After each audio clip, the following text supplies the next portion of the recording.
You're listening to Off Limits.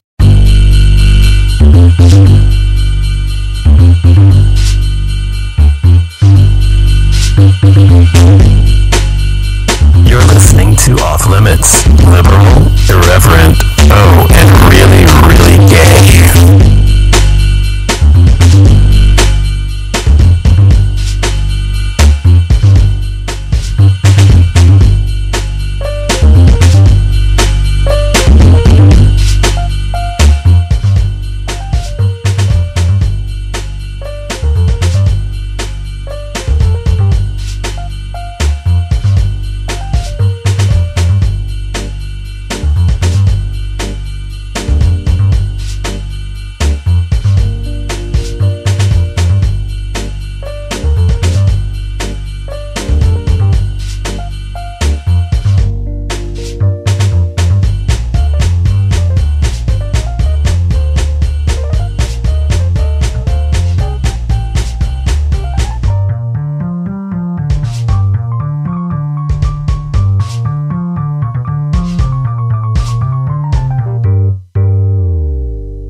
Okay, welcome to Brain Purge here on the Off Limits show. I was going to do a gay mass show tonight, but set it up wrong. So I'll just go ahead and do a Brain Purge show and do gay mass tomorrow.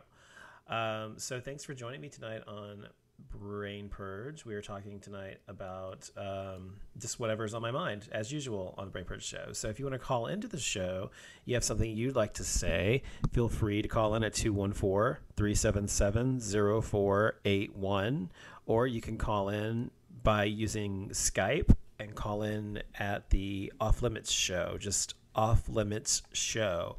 And you can call in that way as well. So I'm happy to take your calls if you want to talk about something I'm talking about tonight. And if you have anything to say, it's Brain Purge, so whatever's on your mind is perfectly fine. Whatever you want to talk about is good with me. So feel free to call in if you would like to talk to me. So tonight I'm just talking about what's on my mind, and I wanted to talk a little bit about judgment and what is judgment, what it isn't, and what I've been getting a lot of lately in my life is people having disagreements with people, and people saying that that you're being judgmental if you have an opinion about something. And to me, it's not the same thing to be judgmental and to have an opinion. And also, when it's coming from someone else that you know is equally as judgmental, if you want to put it that way, as I may be about something, it's hypocritical. And also, I don't find, people often talk about judgment. You shouldn't judge people, whatever. But we all judge people, no matter who you are, where you live, or how evolved you are as a human being. You cannot not judge people, and for the decisions they make or choices they make, to some degree anyway. Now, I try not to judge people, but I'm human, and there are times when I do. And if someone asks me my opinion about something, I will make known what my opinion is. And if my opinion is not necessarily in line with what they think or what the person doing the action thinks, then that doesn't make me judgmental. It simply makes me, gives you my opinion of the matter. So I find it to be a little annoying when people say you're being judgmental if you say something about something. So let me give you an example. So let's say someone is doing something that harms them in their life. And I say to someone else, well, I think they shouldn't do this and that because I see it harming them over and over again. And I'm speaking from a place of concern and a place of love, really, in the instance of a friend or a relative. And I say they shouldn't behave this way because X, Y, and Z will happen as a result. And I don't want to see X, Y, and Z happen again to this person because they've been hurt over and over and over, repeating the same behavior over and over again. So, I may get upset and say, well, I don't think they should do that. They're making the wrong decision, blah, blah, blah. And that's my decision to say that and to respond that way. But, not everybody agrees with me. But anyway, I just wanted to say, I think judging is something that we all do. When we're walking down the street, we're looking at other people. we're making a snap judgment of that person based on what they're wearing, how they're dressed, what they look like, how their hair is, how their face is, if they're attractive, if they're not attractive, their socioeconomic background based on the car they drive maybe, or the bag they're carrying or whatever. And those are superficial things because you really can't judge a book by its cover most of the time. Now, there are some things that really do give you cues and indications of what a person is and who they are and what they have.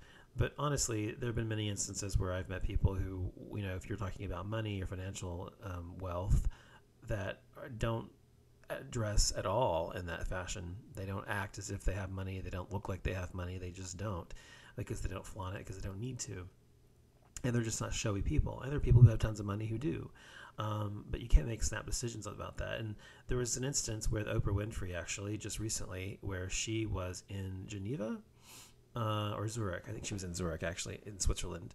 And she was shopping. She was at a hotel there. And she had left Stedman and Gail, her friend, and her husband, or boyfriend, whatever, 20 years, whatever, there. And she wanted to go off for a walk by herself and go shopping. And so she was in full, as she put it, Oprah regalia, full, dressed up, makeup, everything. The only thing she didn't have on were her fake eyelashes.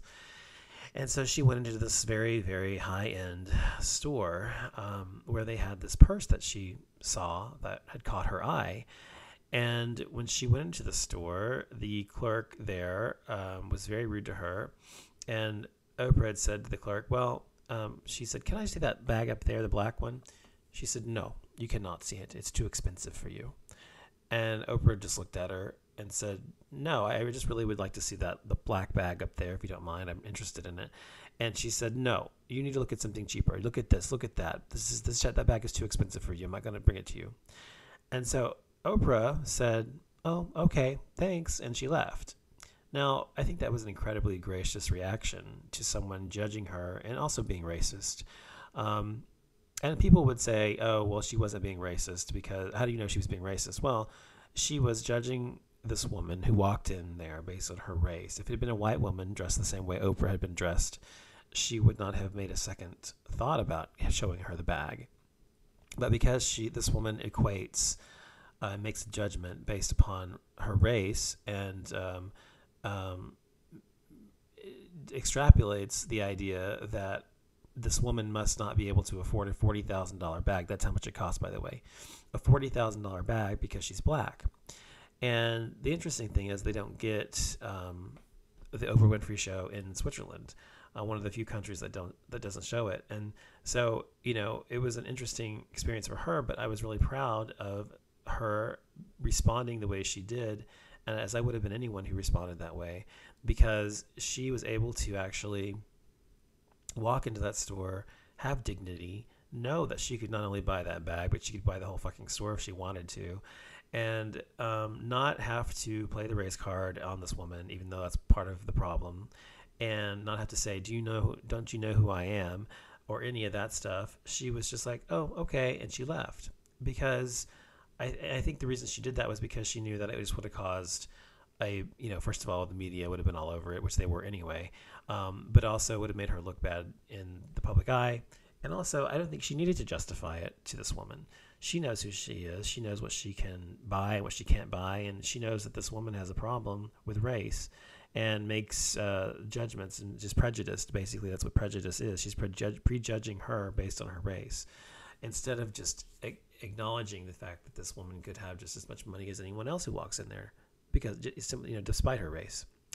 So hopefully, so I thought that was a great story, and hopefully she will, the store has since apologized profusely to her and has said to her how sorry they are and blah blah blah. But of course they do, now that they know she's Oprah Winfrey. Of course they are going to apologize to her and be completely, mea culpa about the whole thing.